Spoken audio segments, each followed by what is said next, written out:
എല്ലാവർക്കും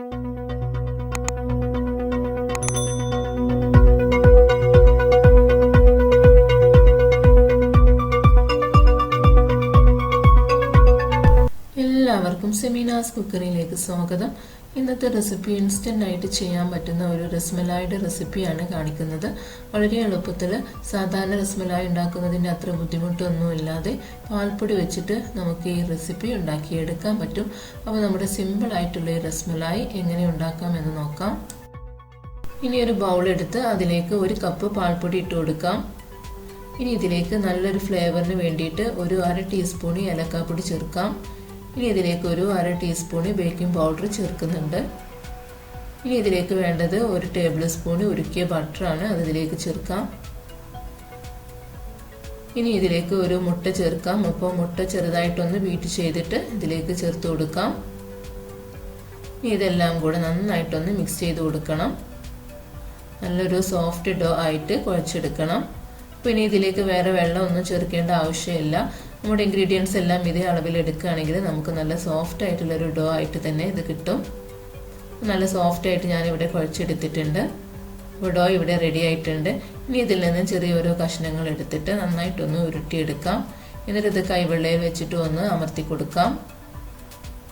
അപ്പോൾ ഈ ഷേപ്പിൽ ബാക്കി എല്ലാ ഡോയും ഇതുപോലെ ചെയ്തെടുക്കാം. അപ്പോൾ ക്രാക്സ് ഒന്നും ഇല്ലാതെ ഇതേ രീതിയിൽ ചെയ്തെടുക്കാനായിട്ട് നോക്കണം. അപ്പോൾ ഇതാ ബാക്കി എല്ലാ ഡോയും ഇതുപോലെ ചെയ്തെടുത്തിട്ടുണ്ട്. ഇനി നമുക്കിതൊന്ന് മാറ്റി വെക്കാം. ഒരു കടായിലേക്ക് 1 ലിറ്റർ പാൽ ഒഴിച്ചു കൊടുക്കാം. ഇനി ഇതിലേക്ക് മധുരത്തിനനുസരിച്ചിട്ടുള്ള പഞ്ചസാര ചേർക്കാം. അപ്പോൾ ഞാനിപ്പോൾ ഇവിടെ ഒരു 1/2 കപ്പ് പഞ്ചസാരയാണ് ചേർക്കുന്നത്. ഇനി ഇതിലേക്ക് ഒരു 1/4 കപ്പിനേക്കാളും കുറച്ച് മുകളിലായിട്ട് മിൽക്ക് മെയ്ഡ് ചേർക്കാം. അപ്പോൾ നിങ്ങൾക്ക് മിൽക്ക് മെയ്ഡാണ് കൂടുതൽ വേണ്ടത് എങ്കിൽ പഞ്ചസാരയുടെ അളവ് കുറച്ച് കൊടുത്താൽ മതി. അപ്പോൾ പഞ്ചസാരയും മിൽക്ക് മെയ്ഡും ഒക്കെ നമ്മുടെ മധുരത്തിനനുസരിച്ചിട്ട് എടുക്കാവുന്നതാണ്. ഇനി ഇതെല്ലാം കൂടെ നന്നായിട്ടൊന്ന് മിക്സ് ചെയ്ത് കൊടുക്കാം. അപ്പോൾ ഇതെല്ലാം മിക്സ് ചെയ്തതിന് ശേഷം തീ കത്തിച്ചു കൊടുത്താൽ മതി. എല്ലാം കൂടെ നന്നായിട്ടൊന്ന് മിക്സ് ചെയ്ത് കൊടുക്കാം. ഇനി ഇതിലേക്ക് നല്ലൊരു ഫ്ലേവറിന് വേണ്ടിയിട്ട് ഒരു 1/2 ടീസ്പൂൺ ഏലക്കാപ്പൊടി ചേർക്കാം. ഇനി ഇതിലേക്ക് കുറച്ച് സാഫ്രോണും ചേർക്കുന്നുണ്ട്. എന്നിട്ട് ഇതെല്ലാം കൂടെ നന്നായിട്ടൊന്ന് മിക്സ് ചെയ്തതിന് ശേഷം ഒരു മീഡിയം ഫ്ലെയിമിൽ ഇട്ടിട്ട് ഒന്ന് ഇത് കുറുക്കിയെടുക്കണം. കൈയെടുക്കാതെ കുറഞ്ഞ തീയിൽ ഇട്ടിട്ട് നമുക്കിതൊന്ന് കുറുക്കിയെടുക്കണം. അപ്പോൾ ഇത് ഏകദേശം ഒന്ന് കുറുകി വന്നിട്ടുണ്ട്. ഈ സമയത്ത് നമുക്ക് തയ്യാറാക്കി വെച്ച ഡോ ഓരോന്നായിട്ട് ഇതിലേക്ക് ഇട്ട് കൊടുക്കാം.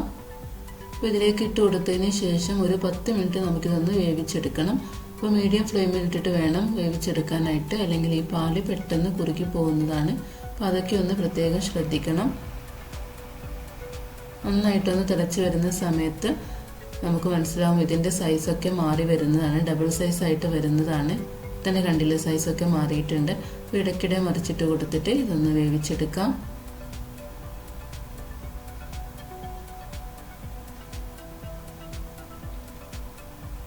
ഒരു 10 മിനിറ്റ് കഴിയുമ്പോൾ നമുക്കിതിലേക്ക് നട്ട്സൊക്കെ ചേർത്ത് കൊടുക്കാം. അപ്പോൾ നിങ്ങൾക്ക് ഇഷ്ടമുള്ള നട്ട്സൊക്കെ ചേർക്കാവുന്നതാണ്. അപ്പോൾ ഞാനിപ്പോൾ ഇവിടെ ബദാമും പിസ്താഷ്യോ ആണ് ചേർക്കുന്നത്. വേണമെങ്കിൽ കാഷ്യൂ ഒക്കെ ചേർക്കാവുന്നതാണ്. എന്നിട്ട് ഒന്നുകൂടി ഒന്ന് തിളപ്പിച്ചെടുക്കാം.